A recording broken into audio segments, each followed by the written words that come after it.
Okay, students, are you able to see the screen? Yes, ma'am. Yes, ma'am. Yes, ma'am. If you if you have any problem regarding today's topic, you can ask me. कल के पढ़ाए topic में किसी को कोई दिक्कत आई है तो आप लोग अभी पूछ सकते हैं.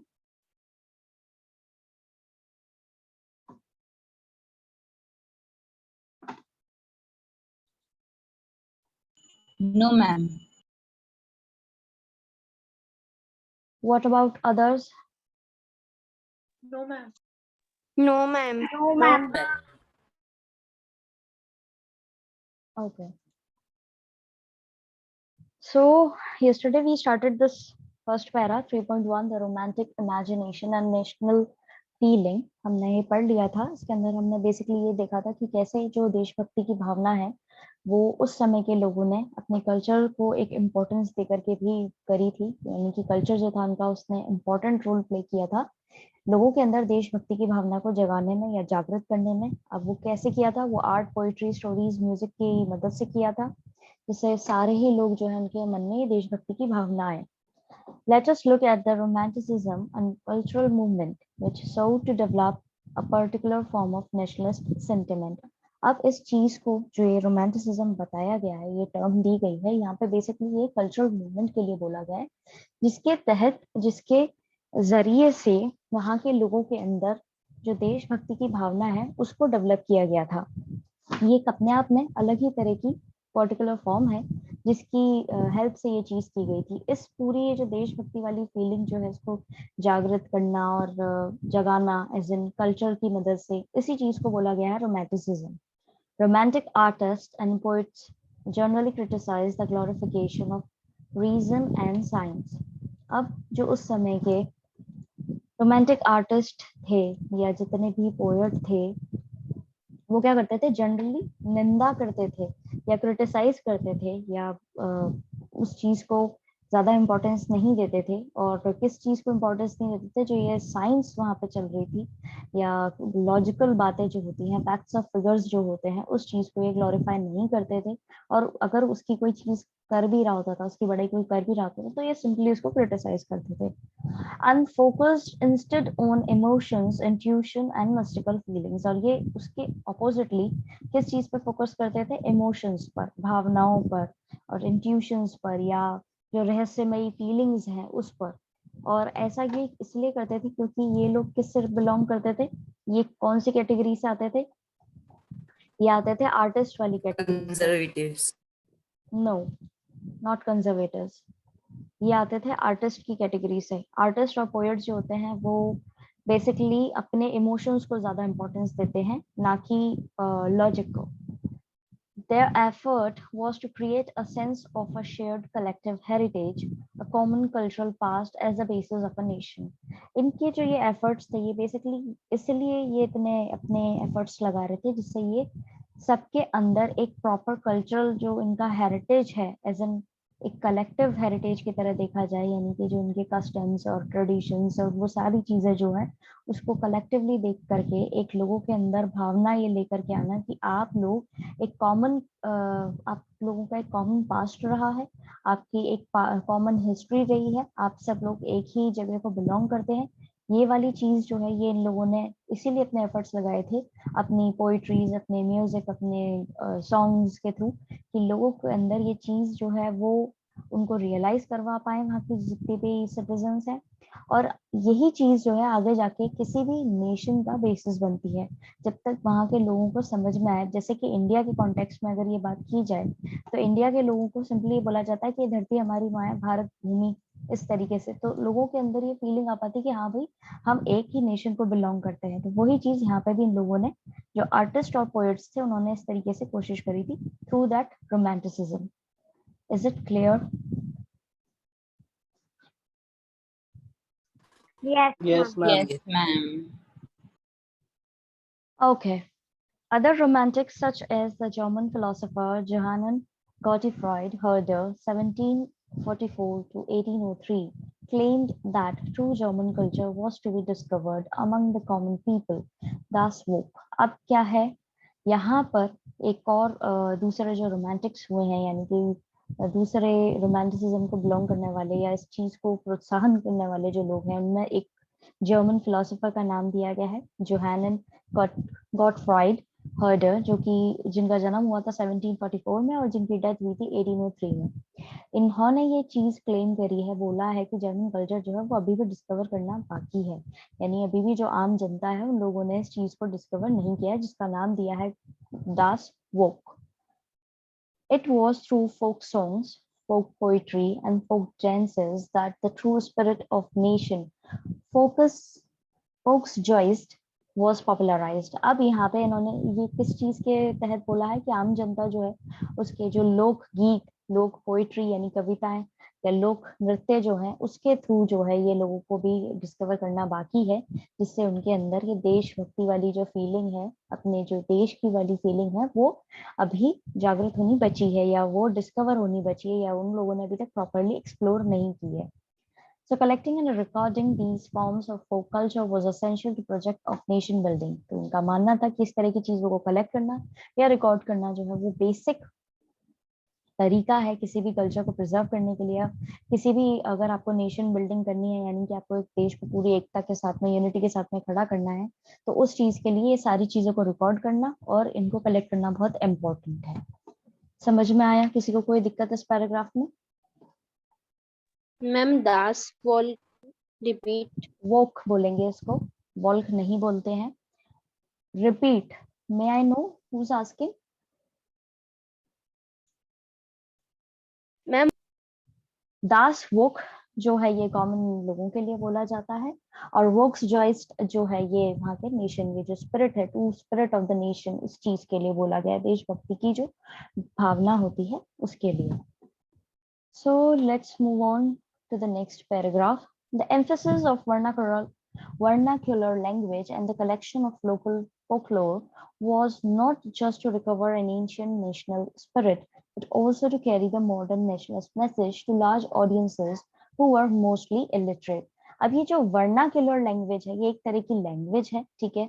इन लोगों ने, जो जर्मन के फिलोसोफर रहे हैं, उन्होंने बेसिकली ये चीज बोली है, उस लैंग्वेज पर फोकस किया है, ठीक है, जो उनकी लोकल लैंग्वेज है, और वहाँ के जो लोकल फोकलोर यानी कि जो लोक गीत हैं या लोक कविताएं हैं या लोक स्टोरीज हैं, बेसिकली उन चीजों को उनका कलेक्ट करने के लिए बोला। और ये सब चीजें ये इसलिए नहीं कर रहे हैं कि इनको सिर्फ नेशनल स्पिरिट जो है वो वापस से रिकवर करनी है, देशभक्ति की भावना जगानी है, बल्कि इसलिए भी कर रहे हैं कि जो आगे जाकर के हमारे पास में मॉडर्न नेशनलिस्ट मैसेज है वो ज्यादातर लोगों तक पहुंचे, यानी कि काफी ज्यादा ऑडियंस तक पहुंचे जो अधिकतर क्या है, इलिटरेट है, ठीक है, यानी कि पढ़े लिखे नहीं है।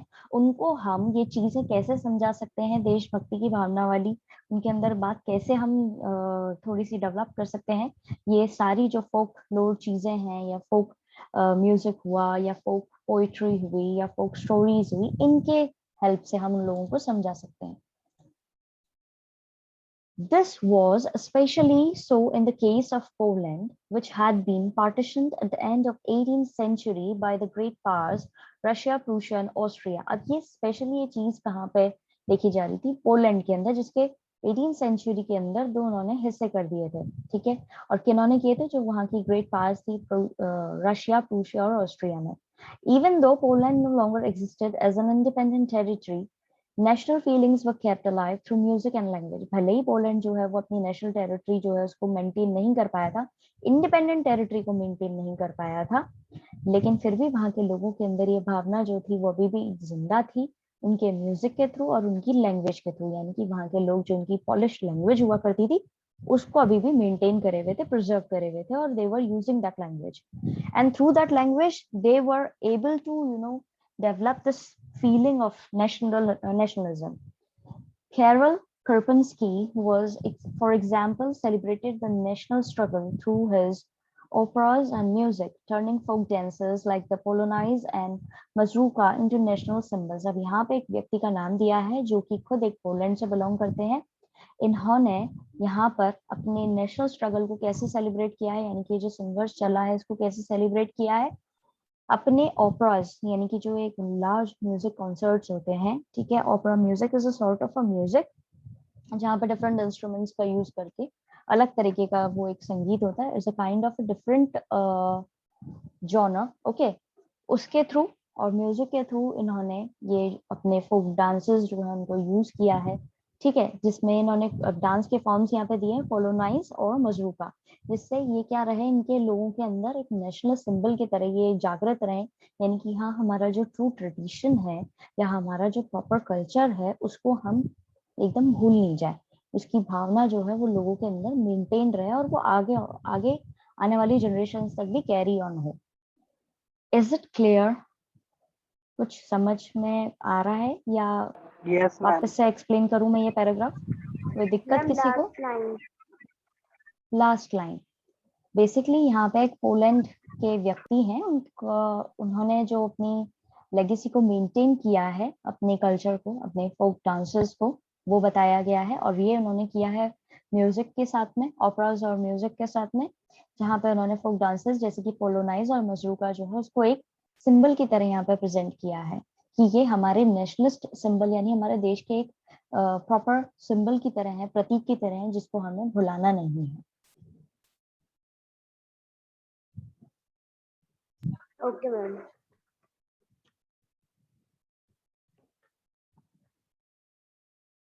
Okay. Language too played an important role in developing nationalist sentiments. अब जो भाषा होती है वो भी बहुत important रोल प्ले करती है किसी भी देश के अंदर या किसी भी जगह के लोगों के अंदर नेशनलिस्ट भावनाओं को जागृत करने के लिए या उनके अंदर वो चीज को डेवलप करने के लिए। After Russian occupation, the Polish language was forced out of schools and the Russian language was imposed everywhere. जब रशिया ने पोलैंड को ऑक्यूपाई कर लिया था तब वहां पे उन्होंने पूरी तरह से बैन कर दिया था कि कोई भी पॉलिश लैंग्वेज जो पोलैंड की लैंग्वेज हुआ करती है उसको कोई नहीं बोलेगा, ना स्कूलों में कोई भी उसका इस्तेमाल करेगा ना कहीं पर भी, और सिंपली उन्होंने अपनी खुद की जो लैंग्वेज थी रशियन लैंग्वेज उसको सब जगह लागू कर दिया था, इम्पोज कर दिया था, यानी फोर्सफुली उन लोगों ने इस चीज को वहां पे लागू कर दिया था सब पे कि आपने रशियन लैंग्वेज का ही इस्तेमाल करना है। In 1831, an armed rebellion against Russian rule took place, which was ultimately crushed. 1831 के अंदर वहां पर एक विरोध हुआ रशियन रूल के खिलाफ, जो बाद में जाकर के क्रश हो गया था, यानी कि बिखर गया था, लेकिन स्टार्ट उन्होंने किया था।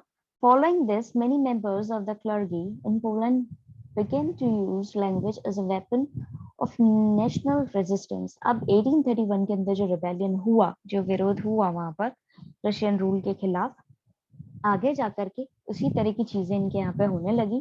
कई सारे मेंबर्स जो थे चर्च के, clergy is the member are the members of church, ठीक है, वहां पे जितने भी मेंबर्स थे उन्होंने इस अपनी जो लैंग्वेज है पोलैंड की यानी कि पॉलिश, उसका इस्तेमाल करा एक वेपन, एक हथियार की तरह अपने लोगों के अंदर नेशनलिज्म की भावना को जागृत करने के लिए। अब क्योंकि यहाँ पे रशियन रूल था और यहाँ पे इन लोगों ने पहले ही बोल दिया था कि आपको रशियन लैंग्वेज का इस्तेमाल करना है, आप पॉलिश लैंग्वेज का यूज नहीं कर सकते हो, तो आगे जाकर के इसके सर्कमस्टेंसेस ये रहे कि जितने भी जहाँ पे भी लोग बागों को देखा जाता था इस तरह की भाषा का प्रयोग करते हुए, तो वहां पे उनको उठा करके जेल में डाल दिया जाता था या फिर उनको दूसरी जगह जो है एग्जाइल में भेज दिया जाता था।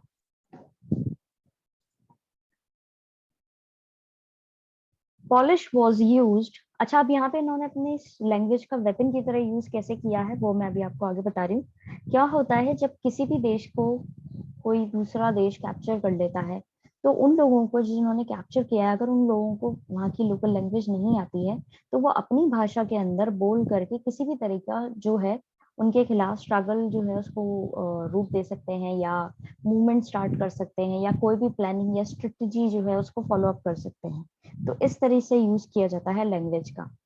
Polish was used for church gatherings and all religious instruction. यहाँ पे पॉलिश भाषा का इस्तेमाल कर रहे थे ये सारी जितनी भी चर्च में लोग बाग इकट्ठे होते हैं तब, और जितने भी धर्म से रिलेटेड इंस्ट्रक्शन उनको देने होते हैं तब। As a result, a large number of priests and bishops were put in jail or sent to Siberia by the Russian authorities as punishment for their refusal to preach in Russian. इसी का result ये रहा कि काफी सारे amount में priest और bishop जो थे उनको जेल भेज दिया गया या कुछ को जो है साइबेरिया भेज दिया गया एक पनिशमेंट के तहत रशियन अथॉरिटीज यानी रशियन जो अधिकारी थे उनके द्वारा। और बाद में उनको ये पॉइंट दिया गया कि भाई आपने पॉलिश लैंग्वेज का यूज किया है, जबकि आपको यूज करना था रशियन लैंग्वेज का। यानी कि आपने अपनी पूजा अर्चना, क्योंकि ये सब रिलीजियस गैदरिंग्स और उनके लिए कर रहे थे, पॉलिश लैंग्वेज का यूज, इसलिए इनको भेजा गया। The use of Polish came to be seen as a symbol of struggle against Russian dominance. अब यही जो पॉलिश लैंग्वेज का यूज उन्होंने किया है, उसको देखा जाने लगा कि ये क्या है, जो संघर्ष चल रहा है रशियन डोमिनेंस के खिलाफ, उसका एक सिंबल है, यानी उसका एक प्रतीक है हमारी स्ट्रगल का। समझ में आया? किसी को कोई दिक्कत इस पैराग्राफ के अंदर? No, ma'am. No, ma'am. What about others?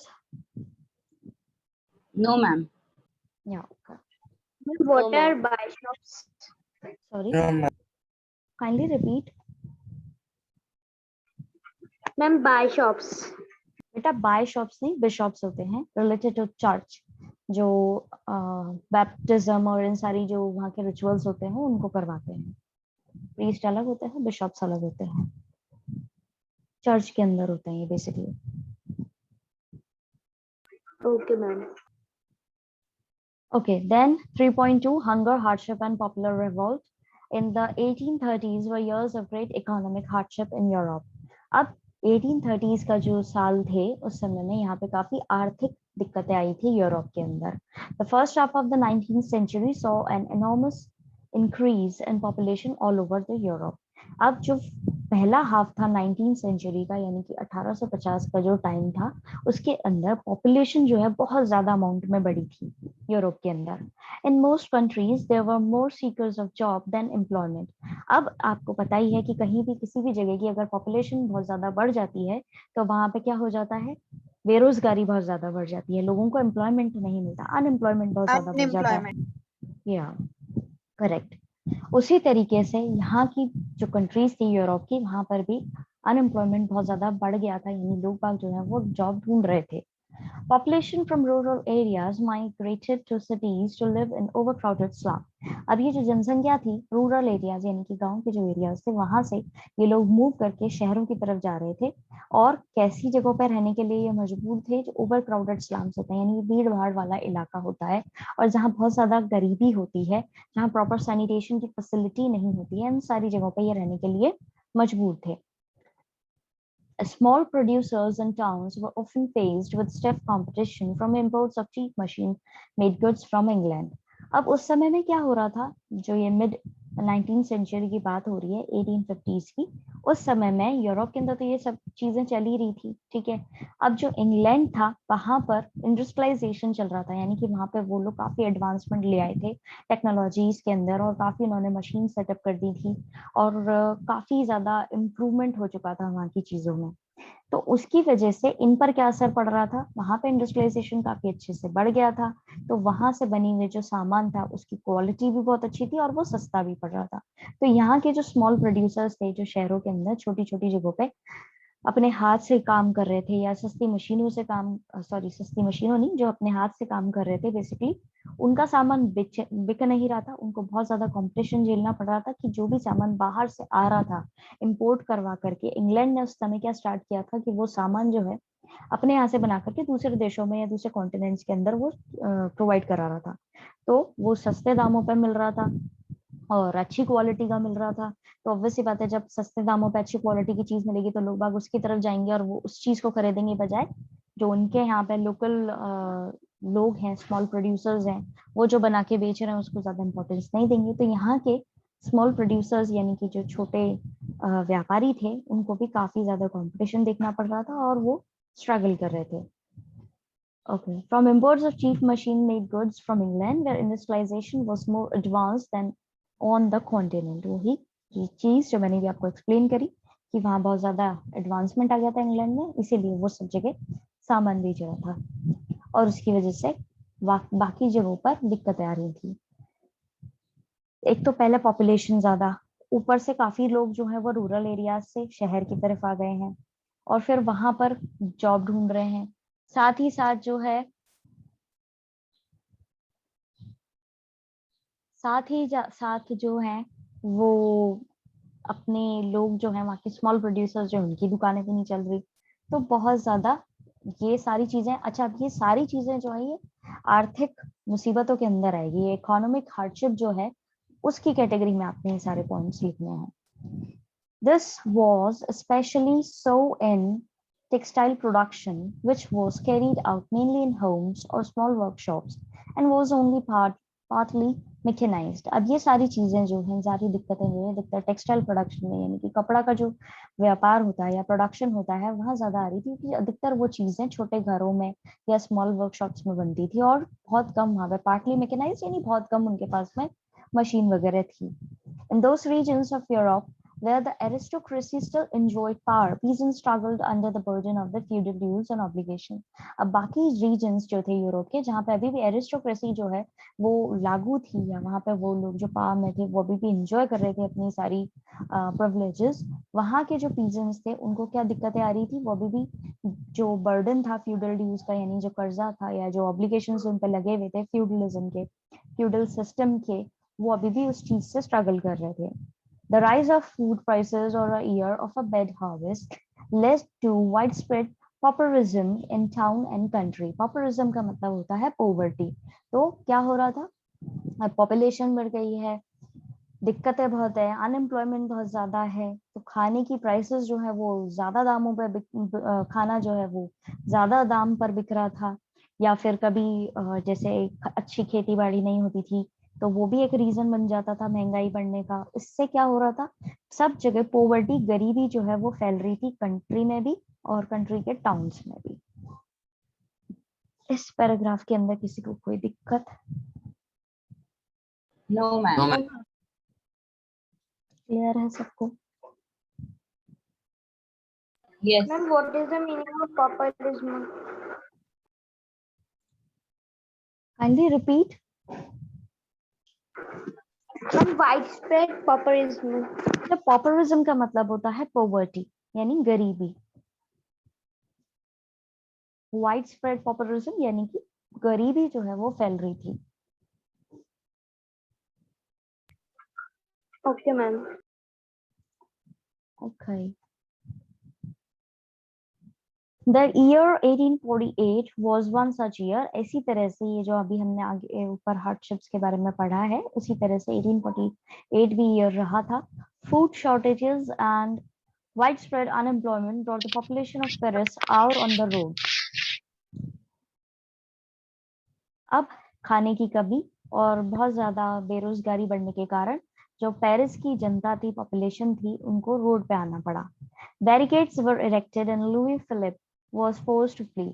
अब बैरिकेड्स लगा दिए गए थे, यानी कि ये जो बल्लियां लगा देते हैं लोग बाग, वो लगा दिए गए थे जिससे ये लोग रोड पे नहीं आए और आकर के प्रदर्शन करें।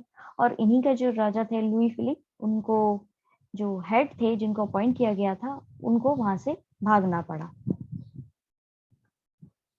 A national assembly proclaimed a republic, granted suffrage to all adult males above 21 and guaranteed the right to work.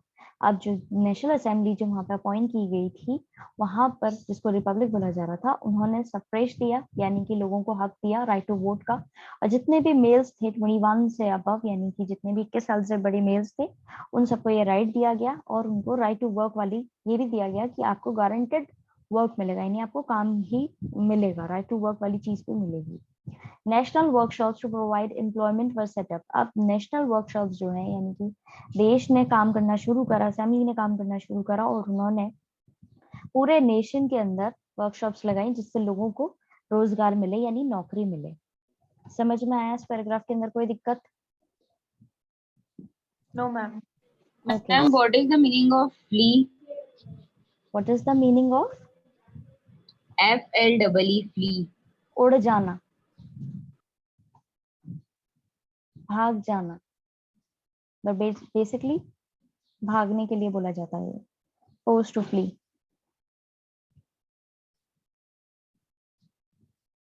Okay, thank you, ma'am.